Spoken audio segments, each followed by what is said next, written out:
संचार या इंटरनेट जो भी रहे, मतलब एक ही होता है। समझ में आ गया? बिहार बोर्ड के लिए बहुत वीवीआई है, समझ में आ गया? इसलिए ध्यान देना इस चीज पर, विद्यार्थी और मोबाइल पर। इसमें लिखना क्या क्या है उसके बारे में ध्यान दीजिए। सबसे पहले हम लोगों को जो लिखना है वो है प्रस्तावना। विद्यार्थी और मोबाइल जो निबंध पूछा जाता है बिहार बोर्ड में, उसको लिखने जो सबसे बेहतर तरीका है, पहले इसमें लिखना है हमको प्रस्तावना।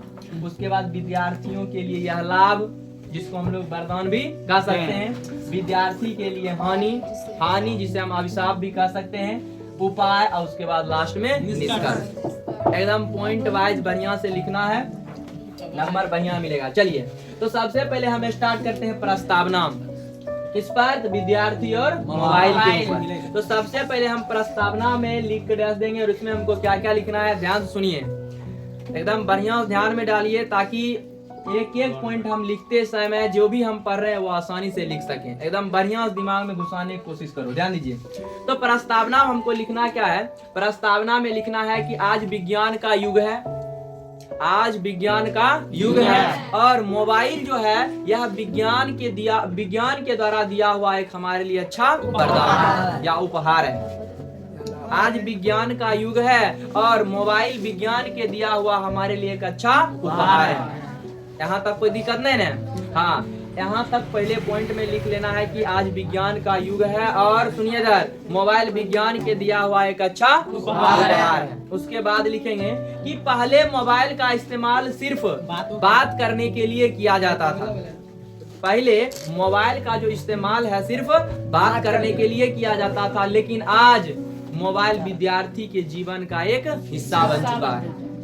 3 स्टेप में प्रस्तावना लिख के खत्म करना है। पहला स्टेप में लिखना है कि आज विज्ञान का युग है और मोबाइल विज्ञान के मतलब मोबाइल जो है विज्ञान का दिया हुआ एक अच्छा उपहार है। दूसरा चीज जो लिखना है, पहले मोबाइल का इस्तेमाल हम लोग बात करने के लिए किया करते थे, लेकिन आज मोबाइल विद्यार्थियों के जीवन का एक हिस्सा बन गया। इधर ध्यान दो, मोबाइल विद्यार्थियों के जीवन के लिए एक हिस्सा बन चुका है। यहाँ तक कोई दिक्कत? तीसरा स्टेप में क्या लिखना है ध्यान सुनिए, जहां मोबाइल ज्ञान का भंडार है, जहां मोबाइल ज्ञान का भंडार है, वहां अगर मोबाइल का गलत इस्तेमाल किया जाए तो यह हमारे लिए हानिकारक भी है, या हानिकारक भी हो सकता है। तीसरा पॉइंट में लिखना है, जहां मोबाइल ज्ञान का भंडार है, वहीं अगर मोबाइल का गलत इस्तेमाल किया जाए तो यह मोबाइल जो है हमारे लिए हानिकारक भी हो सकता है।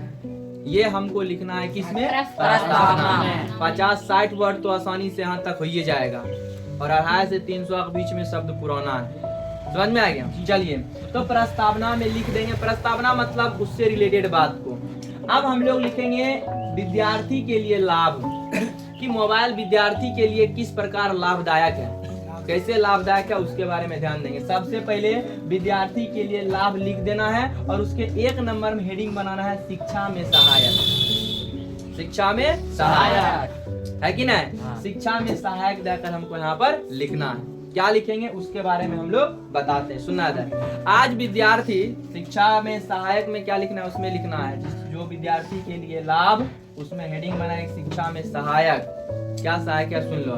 लिखना है कि आज विद्यार्थी जो है आज विद्यार्थी जो है मोबाइल के सहायता से, आज विद्यार्थी जो है मोबाइल के सहायता से अपने किसी भी विषय के प्रश्न को आसानी से हल कर सकता है।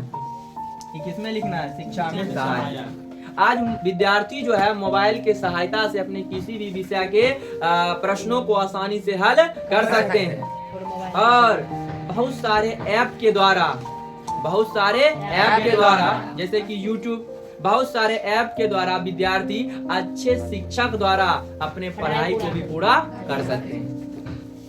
कोई दिक्कत? ये हमको किस चीज में लिखना है? शिक्षा में सहायक। क्या लिखना है फिर सुनिए, आज विद्यार्थी जो है मोबाइल के सहायता से अपने किसी भी विषयों को आसानी से किसी भी विषयों के प्रश्नों को आसानी से हल कर सकते हैं। और आगे क्या लिखना है कि जो विद्यार्थी जो है आज बहुत सारे ऐप के जरिए एक अच्छे शिक्षक से अपने शिक्षा को भी, अपने पढ़ाई को भी पूरा कर सकते हैं। ये आपको लिखना शिक्षा में सहायक। दूसरा है समय की बचत। मोबाइल के द्वारा हम समय की बचत भी कैसे करेंगे वो हेडिंग बनाकर लिखना है। समझ में आ गया। उसके बाद लिखना है कि आज विद्यार्थी जो है, अगर विद्यार्थी चाहे अपने समय बचाने के लिए तो विद्यार्थी क्या कर सकते हैं, अपने किसी भी विषय का नोट्स आसानी से मोबाइल के द्वारा तैयार कर सकते हैं, जिससे उनको लाइब्रेरी जाने की कोई जरूरत नहीं होगी। विद्यार्थी जो है आज मोबाइल के सहायता से अपने किसी भी विषय के नोट्स आसानी से तैयार कर सकते हैं, जिसके कारण उन्हें कहीं लाइब्रेरी जाने की भी जरूरत नहीं पड़ेगी। किसमें लिख देना है, समय की बचत। यहाँ तक कोई दिक्कत नहीं। चलिए क्या, हाँ और भी इसमें अगर चाहे तो हम लिख सकते हैं। पहले लिख देंगे कि विद्यार्थी जो है, अब विद्यार्थी जो है समय की बचत में कि अपने किसी भी विषय की तैयारी अपने मतलब किसी भी विषय का नोट्स आसानी से मोबाइल के द्वारा बना सकते हैं, जिसके कारण उन्हें लाइब्रेरी जाने की कोई जरूरत नहीं पड़ सकती है। और किसी भी शिक्षा से संबंधित कोई भी नोटिफिकेशन या अपडेट आता है तो उसको मोबाइल की सहायता से आसानी से जान सकते हैं। लिखना कैसे है वो सुनिए कि पढ़ाई से संबंधित कोई भी अगर बात है तो वह हम मोबाइल के जरिए उसको समझ सकते हैं, जान सकते हैं। कौन सी लिखना है, समय की बचत है। कोई दिक्कत ई लिख देना है, समय की बचत यानी विद्यार्थी के लिए लाभ था। अब जो हम मानते हैं विद्यार्थी के लिए हानि कि मोबाइल जो है विद्यार्थी के लिए कैसे हानि है, तो इसमें लिखना है कि आज विद्यार्थी जो है पढ़ाई लिखाई को छोड़ करके, समझ में आ गया, पढ़ाई लिखाई को छोड़ करके सोशल मीडिया चलाते हैं और गेम खेलने में अपने समय को बर्बाद कर रहे हैं।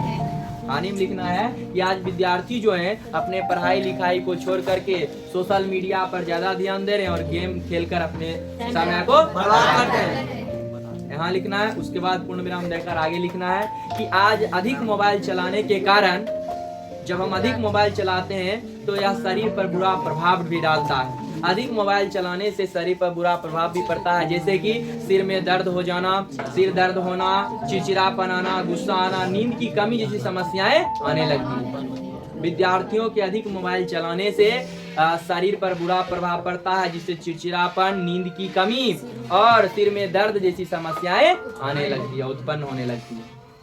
इसमें लिखना है हानि में। और फिर पूर्ण विराम देकर आगे लिखना है। क्या लिखना है, ध्यान सुनिए। मोबाइल के अधिक इस्तेमाल करने से विद्यार्थियों का दिमाग पढ़ाई पर से भटक जाता है।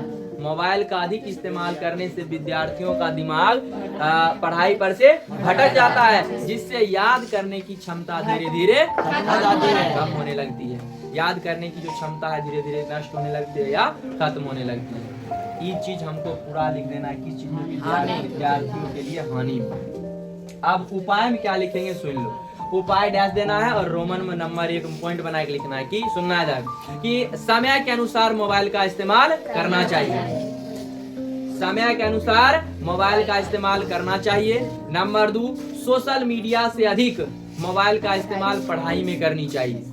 सोशल मीडिया से अधिक मोबाइल का इस्तेमाल पढ़ाई में करनी चाहिए। समझ में आ गया। और ज्यादा से ज्यादा मोबाइल नहीं चलाना चाहिए, क्योंकि मोबाइल की लत लग सकती है। ज्यादा से ज्यादा मोबाइल नहीं चलाना चाहिए, क्योंकि मोबाइल की लत लग सकती है। समझ में आ गया। ये 2-3 पॉइंट लिख देना है, समझ में आ गया। और एक पॉइंट और लिख देगा कि ज्यादा मोबाइल चलाने से समय की बर्बादी होती है, इसके लिए सुनना इधर, मोबाइल को ज्यादा इस्तेमाल करना नहीं चाहिए। हाँ, शरीर पर भी इसका प्रभाव पड़ता है। उपाय में लिख देना है और निष्कर्ष में थोड़ा बहुत लिख देना है। निष्कर्ष में क्या लिखना है, ध्यान सुनिए। इसमें थोड़ा बात क्या क्या लिखना है सुनिए इधर।